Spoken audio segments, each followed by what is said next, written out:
Today I'm going to tell you about the death of Dr. Martin Luther King Jr. So let's get started.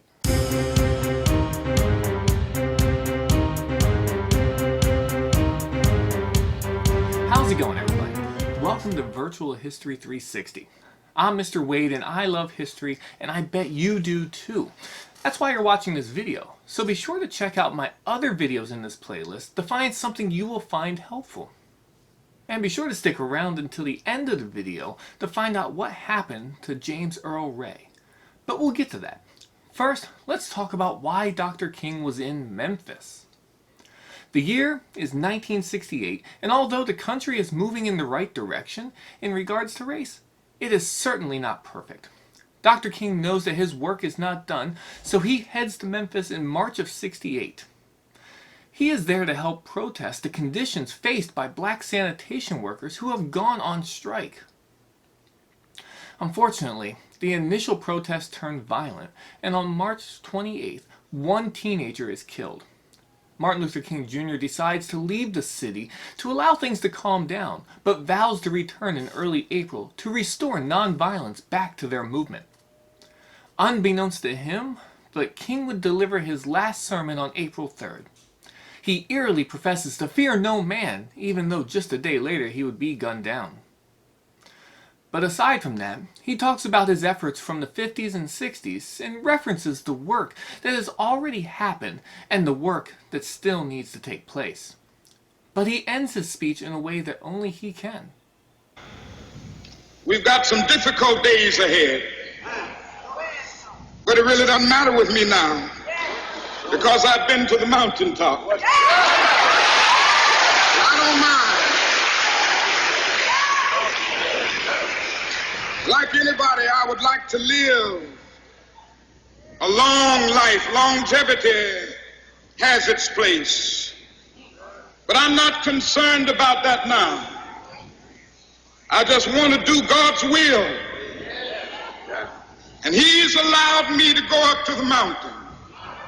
And I've looked over and I've seen the promised land. I may not get there with you, but I want you to know tonight that we as a people will get to the promised land.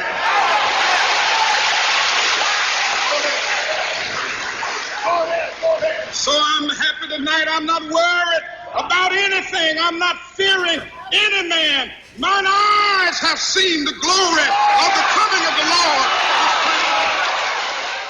These words are just as moving today. We have not reached the promised land of equality yet, and although we are closer today than in 1968, we still have a way to go. Now, fast forward to the evening of April 4th, 1968. Martin Luther King Jr. steps onto the balcony of the Lorraine Motel and is shot by a sniper. The bullet hit his jaw and went through his spinal cord. He was taken to a Memphis hospital, and there he was pronounced dead. Within a day, riots broke out across the country, and it took the National Guard to put them down. Now, not condoning violence, but the outburst of emotion is understandable.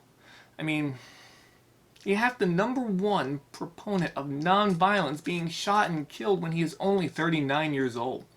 Imagine the world he could have helped to build had this not happened. Well, on April 9th, King was laid to rest in his hometown of Atlanta, Georgia. His casket was hauled by a cart and 2 mules as an act of symbolism for his humble beginnings.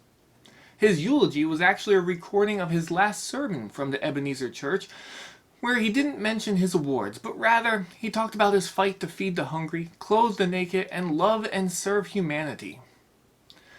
Switching gears, the suspect for the killing was James Earl Ray.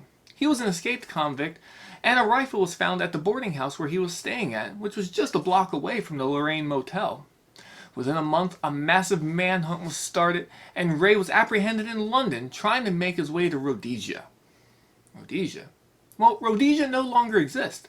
It's now known as Zimbabwe, but at the time it was ruled by a white minority government. This lends credence to the fact that James Earl Ray was a racist who targeted Martin Luther King Jr. Now, although he confessed to a crime, he later claimed that he was just a fall guy for a conspiracy that could include numerous people and even the government. Although after multiple investigations at different levels of government, they found no evidence to support this.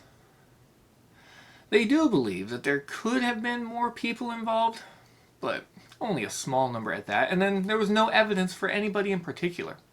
The only evidence was the rifle with Ray's fingerprints found at his boarding house. James Earl Ray died in prison in 1998. But this video is to serve as a reminder of what Martin Luther King Jr. was working for and what he stood for. And also as a hope that we can someday achieve his goals. Leave a comment below telling me what you think about the hope you have for our future. Keep it clean and keep it optimistic, because that's what this world needs. And while you're there, go ahead and hit the like button for me. Don't forget to subscribe if you haven't already. Be sure to check out my other videos, like the ones you see off to the side here.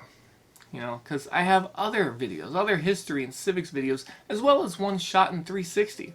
So be sure to check them out. For Virtual History 360, I'm Mr. Wade. See you next time.